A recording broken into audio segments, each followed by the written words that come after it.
אני רוצה להגיד שאם אני רגע עולה מדרגה אחת ממה שאמרתי קודם, של ללוות מישהו במסע הזה,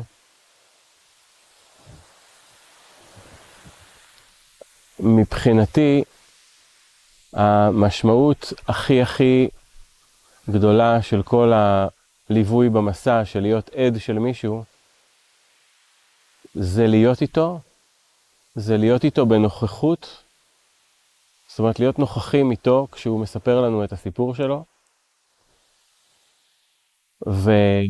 ולהאמין לו.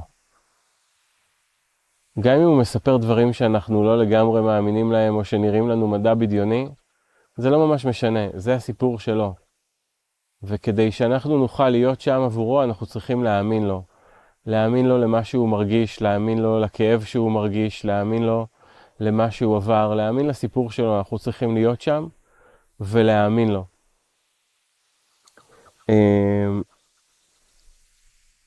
אני אתייחס לזה כמו פגישות טיפוליות רגע. אנחנו נפגשים עם בן אדם לפגישה, הפגישה יכולה להיות שעה, שעה וחצי.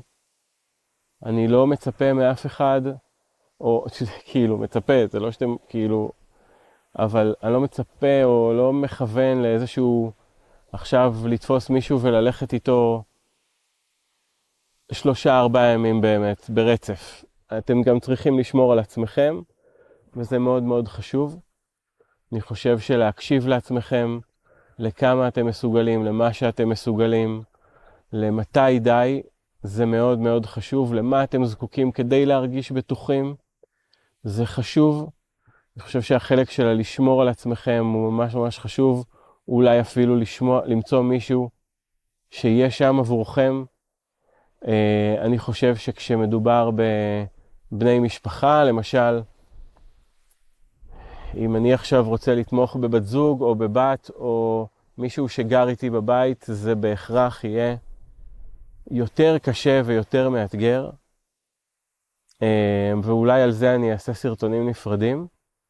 אבל עכשיו אני רגע מדבר על זה שאם אתם בחרתם להתנדב, או בחרתם לקחת איזה אח, דוד, מישהו מהקהילה, ולהגיד לו, בוא אחי, אני רוצה להקשיב לך, בוא דבר איתי. אז שיהיה לכם את הכלי הנכון. לגבי בני משפחה, אני אוסיף לזה בהמשך, עוד לא.